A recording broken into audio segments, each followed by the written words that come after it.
Hey guys, it's Connor for The Gifted, Season 1, Episode 3, eXodus, and I was definitely looking forward to this episode. You guys know, this show has really been impressing me so far, especially since it has been a very rough, fall TV season. There really hasn't been too many shows. The Gifted has been one of the more promising ones, and I've really been loving what we're getting so far. And while I did enjoy this episode, I will fully admit this was definitely the weakest of the three. I still enjoyed it. Again, I thought there was some good stuff going on this episode, but it was very slow. There was a lot of stuff I didn't necessarily care about. And in general, because the show is 10 episodes, I really do hope it starts to pick up the pace. But again, I remember that there are other shows that has problem. The Exorcist had this problem last year. Episode 3 was kind of filler, and then it got like a lot better as it went on. So I can see The Gifted going in that direction. But let's just get into this episode because I definitely do want to talk about it.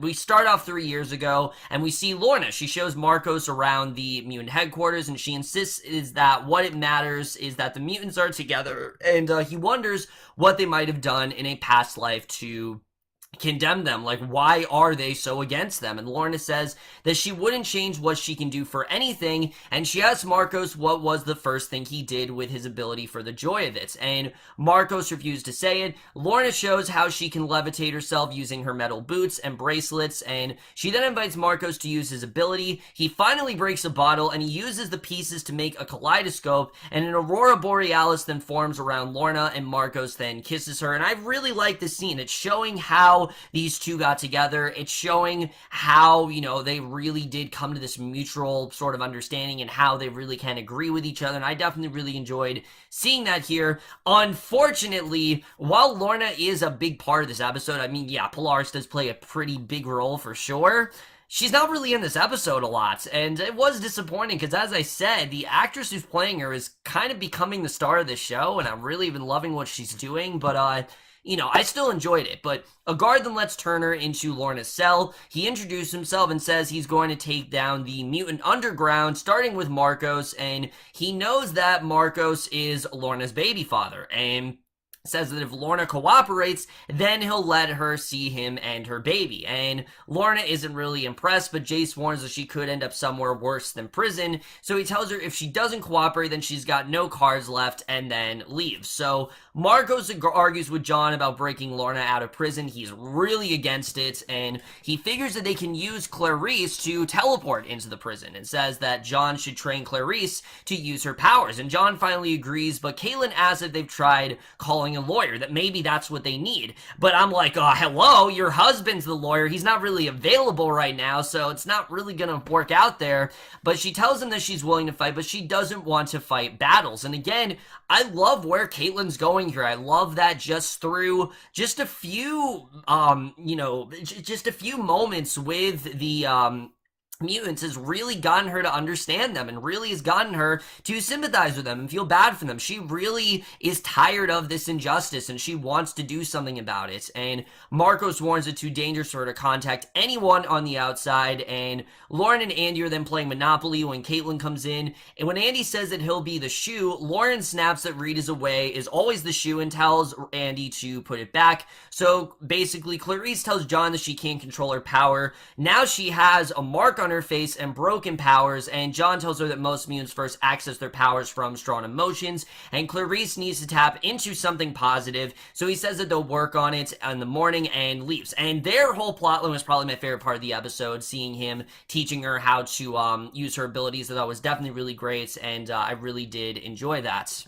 So Dreamer then asks him how it went and asks to help by giving Clarice memories and making her think Lorna is her best friend. And John reminds her of when she's failed, says that he doesn't want to take shortcuts on it. So Dreamer agrees and then walks away. So Caitlin then wakes her children up, tells them that she has to go to her brother Daniel's house, and they want to go with her and make sure that they don't lose her as well as Reed, which made a lot of sense. I mean, obviously they've now lost Reed. Caitlin is just as much as, she's guilty by association. So Caitlin reluctantly agrees, and this is not my favorite part of the episode because, look, I like the family, I really do, especially Caitlin. I'm really liking her as a character. Andy and Lauren I'm really liking as well. I just really hope the show utilizes them well because I think the actors are fantastic, but in general, if the whole rest of the season is going to be them on the run, it's just not really going to be all that interesting. It gets boring fast, and I'm hoping the show doesn't go in that direction. And I wouldn't say this episode was boring. I wouldn't say that. It was just a little bit slower than some of the other ones have been. But at Sentinel Services, Turner then questions Reed about how he met Marcos, and Reed says that Marcos seemed to know the bartender Fade, and Turner tells him that they'll put an APB on Reed to make it convincing. He says that the mutants are terrorists and will be dealt with accordingly once they're captured. So Reed is essentially going through the same thing he went with last week. Does he want to actually turn against the mutants, which I thought he made that decision last week. Apparently he didn't. There's actually still more to it. So John then talks to Clarice, says she has to focus on what she cares about the most, and she asks what John cares about, and he says he had a lot to prove about being an Apache and a mutant, and Clarice then focuses and summons a portal, but it disappears after a moment. She worries that she almost destroyed the place earlier, and John then sees footprints and realizes that Clarice and the others left, and he tells Clarice they have a problem, informs Marcos of what happened, and John figures that Caitlin will have to learn the hard way, and they need to go after them. So they avoid police cars, they head across the street to Daniel's place, and Andy casually suggests that they just rob a bank, like just straight up, let's rob a bank, and Caitlin notes that that's probably not a great idea. People are going to get hurt. And when Lauren says that they would give away a chance for the normal life, Andy angrily says that they've lost any chance of a normal life. That's just not possible anymore. And he smashes open a parking meter to get cab fare. And to me, this is starting to foreshadow that Andy's going to go rogue. And I would not be surprised if Andy starts to turn into a more villainous attitude. Because while Lauren seems to still have some humanity in her, Andy is very adamant about the fact that no, we are very much, mutants, and we are not human anymore, and we need to accept that as soon as possible. So it definitely seems like Andy is going, like I said, in a more villainous direction. I'm all for it. I like where they're going with this character. To me, this is the problem with the Maximus character right now on Inhumans, that we didn't get to see enough of, like, his motivation and his reasoning, and if they're really taking Andy in that direction, they could do this really well. They just gotta be really slow paced about it and not just, rush it like they did on Inhumans, which, so far it seems like they're not doing. So Clarice then continues trying to summon a portal, and Dreamer comes over. She says that Lorna is counting on them, and Lorna is her best friend, and Clarice then tells her what John told her about focusing on something meaningful, and figures that Dreamer is John's girlfriend, and Dreamer explains she came there as a refugee. She and John agree that if they were going to work together, then they shouldn't be together, and she tells Clarice to keep at it and walks away. Now, this I really didn't care about. I didn't care about them being together. I didn't care about the fact that Clarice thinks, she's calling him Johnny. I really did not care about that plot line. Luckily, there's not, like, a ton going on with that. It's just that whole scene I really did not care about. So Kayla and the teens go to Daniel's home. He says that the police were there and lets them in. Daniel explains his wife Mary's out of town at a conference while Lauren and Andy have pizza with Daniel's son Scott. Here's where this episode starts to slow down, and I kind of started to lose interest, because Scott is eager to hear about what they've been doing. Daniel finally tells them to go play some video games, and once the teenagers leave, Daniel tells Caitlin that she shouldn't have come there, and that it just was not a smart idea, and Caitlin asks him to help with his contacts, and Daniel says that people are avoiding him because of his connection to Caitlin and her children, so she reminds him that she never asked for help, even when their mother was dying, but Daniel says he has to consider his family, and that this is their life on the line, and he tells them that they can stay the night, but they have to go in the morning. So you can understand where he's coming from. I mean, obviously, it's just not safe to have mutants there, especially when this family is completely innocent. He doesn't want anything bad to happen to them, so I can understand that. But at the same time, Caitlin, you can tell, doesn't really feel that way. She really does care for these mutants, and she wants to treat them like normal individuals, and you definitely do see that. So Jason sends out the APB, figures that Fade will have heard of it. He tells Reed to convince him to lead him to the mutant underground and puts a tracking device on him, and Fade then takes out some garbage. Reed approaches him. He reminds Fade that he was there a few days ago. Fade then turns invisible, reappears with a gun, and Reed says he just wants to find his family. He tells Fade that he has contacts with the government, and Fade might as well kill him if he's not going to help, and after a moment, Fade then leads Reed back into the bar, and inside he comes up with a story about how he escaped Sentinel Services. He takes him back to a room where Mother Sheila and her daughter Dominique are waiting, and The mutant says he'll take Reed to the drop point, and then someone else will take him the rest of the way. And once Fade leaves, the refugee says that Sentinel Services took their father, who is also a mutant, and Sheila uses her immune ability to take away Reed's pain from when Sentinel Services actually shot him. So Scott and Andy then play videos. Scott bombards Andy with questions about his powers, because he knows he has powers, and he's very, very anxious to hear about him. So Scott asks him to show off his power on a trophy. Lauren tells Scott not to encourage her brother. She sees something on her tablet and shows Andy their supposed friends outside of their house, and Andy then loses his temper. He smashes a statue that Scott wanted to show him off on, and as Scott hides the trophy, Caitlin hears the noise. She comes in. Lauren says it was nothing, and Andy asks if Daniel's gonna help them. Caitlin only says that they're working on it, so Turner then gets a text from a woman, Paula, telling her to be safe. Fade takes Reed, Sheila, and Dominique out, and Jace and his men then follow them. So as Fade drives his van, Reed then spots Jace's surveillance van following them, so he's still on the trail. So Dominique tells him that he doesn't have to be safe anymore. Sheila agrees, and Reed tells Fade that there's a vehicle behind them. Sentinel Services put a tracker on him. Fade warns if they stop, then they're dead, and after a moment he opens the door. He apologizes to Sheila and Dominique and jumps out. Fade then drives away.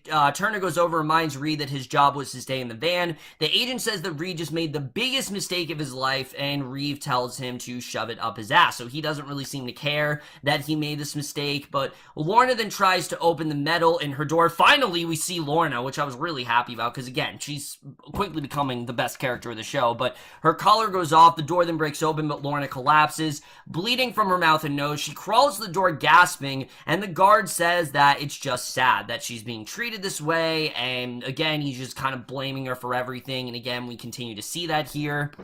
So John and Marcos then break into Daniel's house. They wake up Caitlin, tell her that she's in danger, and as they argue, Daniel then comes in. Caitlin tells her brother that everything's okay. Neighbors then gather outside, led by Chuck Sanders, and John tells Caitlin to get the kids. Now, how John and Marcos found her, I don't really know. It didn't seem like, she told them. She didn't tell them where she was going, so I don't know how they found her, but Scott and Misty send a pic of the trophy to a friend. John confirms they're surrounded. Andy wonders why they should run, figuring he can take them out anyway, and John warns that if they do that, then people are going to die. But Andy figures that they'll hate them regardless, so Daniel says that he'll go talk to Chuck. He warns Caitlin that she doesn't understand how people feel about mutants, and outside, Chuck says that the others are concerned people. He tells Daniel to hand over Caitlin and his kids, warning that the kids destroyed a high school, and Daniel claims that Scott is the only teenager in his house, and Chuck then punches him. Andy shatters the door with his power. He knocks the neighbors back, yells at them to leave them alone. Chuck then grabs a shotgun, prepares to fire, and here's the thing, I don't care enough about these characters to really care about the stakes here. I just feel like this was very rushed, like we really could have seen a lot more with this whole story, but John then pulls Andy back inside while Marcos uses lasers on the shotgun. They run for the car. Daniel tells them to go without him. The group then drives off, and the neighbors drive after them. So as John arrives, he calls a warning to Dreamer. He says they need to find a way out of it if that doesn't leave any corpses. So Dreamer goes to Clarice, says that the others are in trouble. She asks Clarice to make a portal and that she can do it if she has someone to care about. So she breathes a mist, implanting memories of Clarice and John as lovers. And after a moment, she runs outside. So Lauren tries to see the pursuing through the dirty cars and warns that she can't block what she can't see. And on the road outside the mutant headquarters, Clarice creates a portal, and as they drive toward the headquarters, Marcos warns John they're going to have a fight. Clarice then focuses on John, and John drives through the portal, and Dreamer and Clarice go through as well. Clarice then closes the portal. John pulls it to a halt, confirms that everyone's okay. He gets out, goes to Dreamer and Clarice, and Caitlin apologizes to Marcos, and he assures her that he might have done the same thing for someone that he loves. And meanwhile, Clarice hugs a surprised John. He tells her to go inside and then asks Dreamer what she did. And Dreamer says that Clarice needs something to connect to, so she gave her a memory of them. The fact that these two were friends, which they weren't. And John warns her it could lead to something dangerous. And Dreamer says she understands that before walking off. So this is really interesting. The fact that she has this memory, this could really steer Clarice off course. And I'm interested in seeing really where that's going to go. go, but Turner's then filling out transfer requests when Dr. Roderick Campbell calls. Remember, we heard about this character last week, and we don't see him again till this, which I thought we were going to see more in this episode, but we don't see him until this scene. He calls him, says he's interested in the Strucker children. He would like to work with Turner, and Turner refused to hand his suspects over to contractors, says it's out of the question, and then hangs up. And the next day, Caitlin arranges a meeting with Daniel. She brings Marcos and John with him. Daniel says he'll always be there for her. He admits that he was wrong and wants to help. Gives her the keys for a cabin that he and Mary brought, and Daniel says that he's made some calls, and Reed and another mutant have been taken to a top-secret detainment facility. He warns that Caitlin probably won't see Reed again. She tells him that she's wrong, and then she leaves, and that is the way this episode ends. So, like I said, guys, not at all a bad episode. In fact, there was a lot of stuff that I actually really did enjoy here, and I'll say it right off the bat. The whole thing going on with the Struckers, I do care about. I like the fact, the fact that they're on the run. I totally understand it. It's not at all a safe place for them right now. But Caitlin, you can tell, she is certain that she is going to see Reed again and that she will reunite with him, which I think that's something we've been questioning is, does Caitlin really agree with Reed now? Because they have very different viewpoints. Caitlin, you can tell, is really starting to feel for the mutants, and I think Reed, she might try to steer him in that direction, but I guess we'll just have to see the way that's going to go. I think that definitely is very interesting as to what's going to happen there. Reed as a character, I'm not really caring that much about, to be honest with you. It's kind of repetitive where they're going with him. And again, maybe it's not gonna be for the whole season, but this episode is very repetitive in the sense where it was, again, him just justifying that, no, you can't put the mutants in harm, but at the same time, he's not afraid to turn on some of them because he really only cares about the safety of his children. I just feel like that's not really going as far as it should. The best stuff in this episode, easily, though, first of all, Andy. I really like where Andy's going. Like I said, I think they're going to take him in more villainous direction, and I would not be surprised if they do end up going there, because especially the scenes we got in this episode, him lashing out, him saying, oh no, we are not human, we are far from it, there's no such thing as normal, he wants justice. He is adamant, on going after everyone. He doesn't trust anyone right now, and this could really become a very treacherous situation for them, and this could really be, he really could be approaching dangerous ground here, and I would not be surprised, like I said, if he does turn into the villain, and I'm looking forward to seeing where that does go, because I think that definitely is very interesting. As far as Turner, I really thought that Turner was going to get involved with Campbell, but it seems like that's not the case. That, Roderick, he offered him this deal, but he turned it down, so I don't know what's going to happen there. I thought he was going to take it, but he didn't, so, again, there's clearly some sort of connection that he has to the Struckers, and I guess we'll just have to see the way that really does go. The whole stuff with Clarice, I thought was really interesting. The fact that Dreamer, she implanted, these false memories on her, and now this could really, this could really mess things up, I think is very interesting. I think I'm interested in seeing really where all that's gonna go. I will admit right now, like I said, Emma Dumont is just killing it in the show, but I did not think we saw enough of Lorna. We saw 2 scenes of her in this episode, and it was not nearly enough. I really wanted to see more of Lorna throughout this episode because I really have been loving what we're getting with her.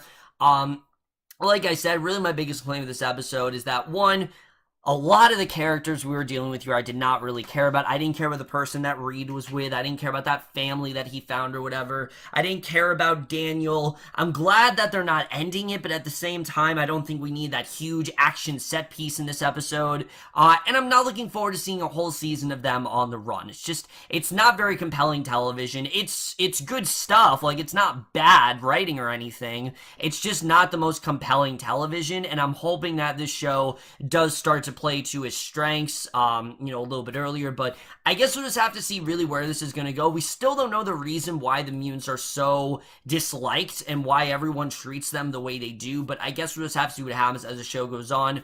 Overall, guys, I did, like I said, enjoy this episode. It was definitely the weakest of the show, for sure. I do think the show, is still really great. I still am liking where the show is going, but this episode, I just wasn't as big as a fan of, and I am going to give The Gifted Season 1, Episode 3, Exodus, a B-.